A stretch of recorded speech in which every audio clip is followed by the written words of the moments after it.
안녕하십니까. 네이버 법률 블로그 고하다의 필자 정민호입니다.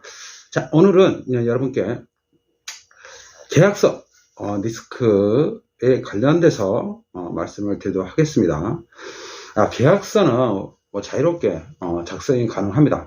하지만 반사회적인 계약서는 안 됩니다. 예를 들자면 신체 포기 각서라든가 옛날 그 이야기 있죠. 심청 이야기. 공양미 300섬의 목숨을 대신 바꾼 이야기인데, 현대적으로 봤을 때는 반사회적인 계약이에요. 300섬을 줄 테니 목숨을 바쳐라. 이런 내용은 반사회적인 계약이죠. 이건 있을 수 없는 일이에요. 현대적으로 봤을 때는 그런 것들 제외하고는 계약서 내용과 체결은 자유롭게 할 수 있다는 걸 말씀드리고, 자, 계약서 내용에는 개인 간의 계약도 있고요. 그다음에 기업 간에 서로 계약이 있습니다. 투자 계약이든 또 업무 제휴 계약이든 상품 납품 계약이든 건설 하청 계약이든 간에 기업 간 계약이 여러 가지가 있겠죠. 자, 그런데 어떤 계약서든 간에 리스크는 존재를 합니다. 자, 리스크가 뭐냐? 바로 내가 위험에 처할 수 있는 위험한 요소죠. 손해배상을 할 수 있는 그런 조항, 위험한 내용을 바로 리스크라고 합니다. 그런데 일반적으로 계약의 체결에 너무 급급한 나머지 그런 중요한 내용을 간과해서 나중에 법적인 다툼이 굉장히 많습니다. 저도 계약서에 관련돼서 많은 법적 논쟁을 제가 도왔고 실제 사례 여러 가지가 있는데, 자, 계약서 리스크 부분을 없애거나 또 최소화할 수 있는 방법이 뭐냐면, 기업 간 계약이든 개인 간의 계약이든 손해배상과 관련된 조항으로 다툼이 있죠. 사업대로 진행이 되면은 괜찮은데, 계약서대로 진행이 되면 괜찮지만은 그렇지 않는 경우에는 결국에는 손해배상을 상대에게 청구하게 됩니다. 갑이든 을이든 간에 청구하게 되는데, 이 부분 때문에 계약서의 작성이 있어서 리스크 점검은 굉장히 중요한 문제입니다. 한 기업이 망할 수 있는 또 있고, 한 개인이 실패를 할 수 있는, 인생을 다시 실패할 수 있는 수 있기 때문에 이 계약서의 리스크 체결에 있어서 리스크 점검은 반드시 필요한 내용이에요. 자, 그렇다면 어떤 걸 조심해야 되고 어떤 걸 점검해야 되는지 지금부터 말씀을 드리겠습니다. 자, 보통 개인 간의 계약이든 기업 간의 계약이든 간에 결국에는 계약서 내용대로 이행을 안 했기 때문에 상대에서 법적으로 청구를 합니다. 최후 수단으로. 그것이 손해배상입니다. 자, 그렇다면 손해배상 부분, 을의 의무, 갑의 의무가 있죠. 그 의무를 이행치 않았기 때문에 결국은 법정 소송까지 이어지게 되는데, 그럼 손해배상 부분에 있어서 그 조항들의 내용을 꼼꼼하게 검토를 하셔야 됩니다. 자, 그렇다면은 그 조항을 보면 애매모호한 그런 단어라든가 문구라든가를 있는지를 보시고 세부적으로 정확하게 적시를 하셔야 돼요. 날짜라든가 기간이라든가 방법이라든가 횟수라든가 등 여러 가지 그 내용을 정확하게 적시를 하셔야 됩니다. 그냥 적혀 있는 대로 서명을 하면 이것이 정상적으로 잘 이어지면 괜찮은데, 문제가 발생하면 반드시 그 문구 하나하나로 다툼이 이어지고 주장이 선방되게 되어 있습니다.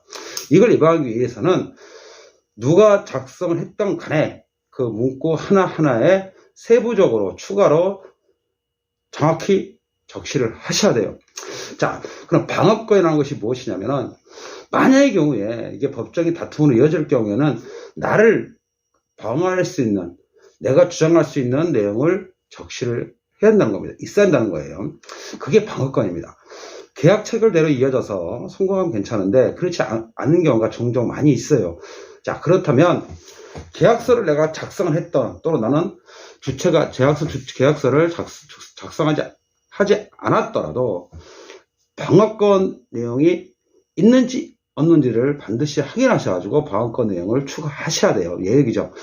예를 들어서, 자, 한 가지 예를 들어서 언제까지 상품을 납품하는 조건이다. 1차, 2차, 3차 나눠서 이렇게 그런 식으로 한다면 3개월의 기간 안에 모든 상품을, 모든 물건을 다 납품하는 조건이었다면 딱 3개월을 줄 게 아니라 외의 규정을 또 두는 겁니다.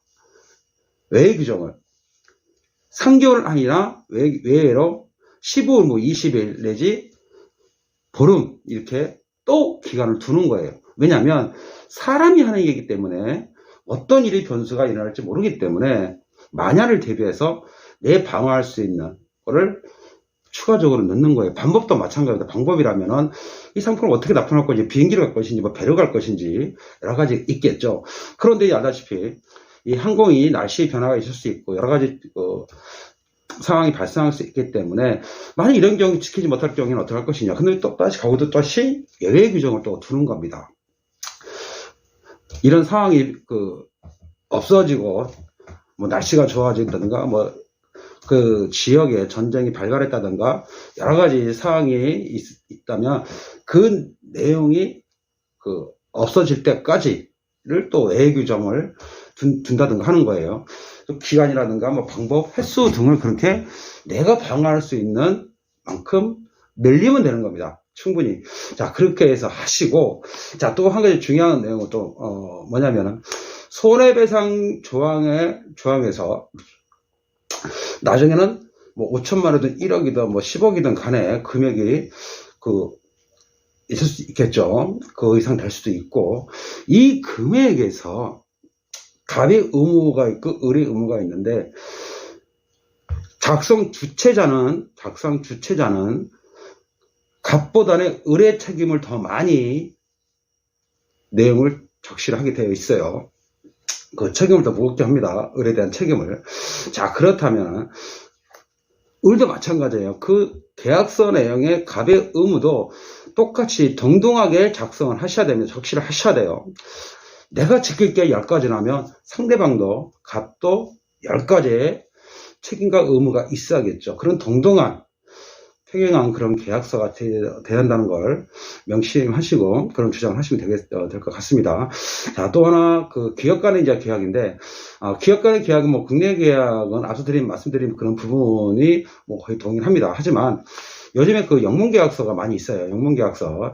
이 영문계약서 굉장히 중요한데, 영문계약서는 단어 하나가 자국에서 해석과 우리나라가 해석하는 게 다를 수 있습니다. 얼마나 다를 수 있어요. 아시다시피 영문계약은 단어 하나에 따라서.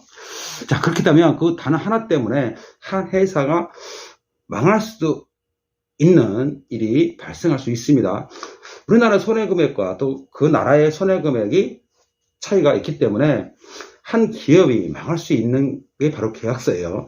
자, 그래서 영문이 된 계약서, 애국 계약서는 그 단어 하나의 의미가 달라질 수 있기 때문에 반드시 애국 계약서를 받으면 우리식으로 해석을 하고 이 해석 내용을 그 나라에 이게 정확히 해석이 맞는지 그 표현이라든가 맞는지를 다시 확인을 해야 됩니다.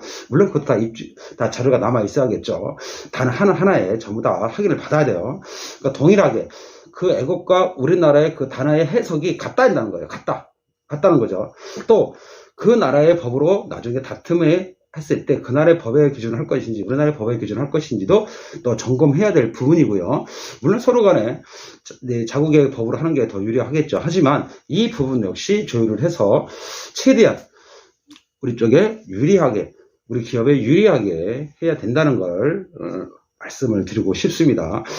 이 영문계약서는 요즘에 뭐 많이 늘었어요. 굉장히 많은데 이 영문계약서는 중요한 건 다시 말씀드리지만은 단어 하나의 차이, 그 전체적인 맥락이 다 다를 수 있기 때문에 반드시 단어를 해석할 차이가 있습니다. 이 해석을 반드시 잘해야 된다는 걸 다시 한번 말씀을 드리고요. 중요한 거는 리스크는 그 조항의 해석을 당시에 잘못해서 발생한 경우가 태반입니다. 이 문구를 내가 해석하는 거하고 상대가 해석하는 거 달라요. 그렇다면 애국에서 하는 그 영문계약서는 이건 말할 것도 없겠죠. 우리나라에 해석한 것과 자국에서 해석하는 것이 다르기 때문에 차후에는 이것이 문제가 되면은 크게 문제가 될 수 있습니다. 이런 부분의 단어 하나를 반드시 동일하게 의미가 같아야 된다. 그 나라에서 판단과 우리나라의 해석과 판단이 모두 같을 때, 최종적으로 모든 내용이 다 같다고 판단할 때, 인정할 때, 그때 계약 체결을 해야겠죠. 그러니까 꼼꼼하게 그런 과정을 다 거치고 하셔야 된다는 걸 말씀드리고요. 끝으로 애국 기업이 그 기업이 이런 계약서를 가지고 분쟁이 있었느냐 없었느냐를 또 확인하셔야 돼요. 만약에 그 기업이 이런 계약서를 가지고 분쟁이 있었다면은 계약은 고려를 다시 해야 됩니다. 왜냐하면 이 기업이 왜 이렇게 계약서 가지고 분쟁이 많았다는 내용은 뭐냐면 결국은 이 계약서 자체가 리스크가 많다는 거예요. 그 많다는 그 계약서를 가지고 굳이 이걸 기억할 필요는 없겠죠. 물론 보완하고 수정하고 해서 있지만 그런 위험 요소를 굳이 안고 갈 이유는 없다는 거죠. 만약 기억을 한다 그러면 정말 꼼꼼하게 철저하게 점검을 하셔가지고 안전하게 하셔야 한다는 거를 제가 말씀을 드립니다. 자, 지금 제가 앞에 말씀드린 계약서 리스크 부분은 또 기업 리스크 부분을 말씀을 드렸는데, 자, 중요한 거는 정리하면 그렇습니다. 손해배상과 관련돼서 가외 의무, 의뢰 의무 부분에 철저하게 세부적으로 검토를 하시고 방어조항을 넣으셔야 되고요. 그 다음에 꼼꼼하게 세부적으로 정확하게 내용을 적시해야 된다라는 걸 말씀을 드립니다. 뭐 기간, 날짜, 방법, 횟수 등을 정확하게 기재를 하셔야 한다는 것을 간단히 말씀을 드리고 싶습니다. 자, 계약서는 위험합니다. 굉장히 위험하고, 뭐, 동업계약이든, 뭐, 채권 채무 계약이든, 기업 간 계약이든, 하청 계약이든, 뭐, 건설 관련 계약이든 간에 리스크는 반드시 존재하기 때문에, 이 리스크를 없애거나 또 줄이는 게 최소화하는 것이 이 리스크가 계약서 체결의 바로 핵심입니다. 여러분들 잊지 마시고요. 계약서는 체결하는 게 문제가 아니라 향후 문제가 없는 게 더 중요합니다. 이 점 명심하셔가지고 사업이든 또는 동업이든 또는 개인 간의 뭐 계약이든 간에 원하시는 바대로 다 진행되길 바라겠고요. 요즘에는 그 날씨가 굉장히 더워집니다. 건강 잘 챙기시고 좋은 시간, 이번 주도 즐거운 시간 되시길 바라겠고요. 저는 다음에 다시 여러분을 찾아뵙도록 하겠습니다. 지금까지 네이버 법률 블로그 고화다의 정민호였습니다. 다음에 뵙겠습니다.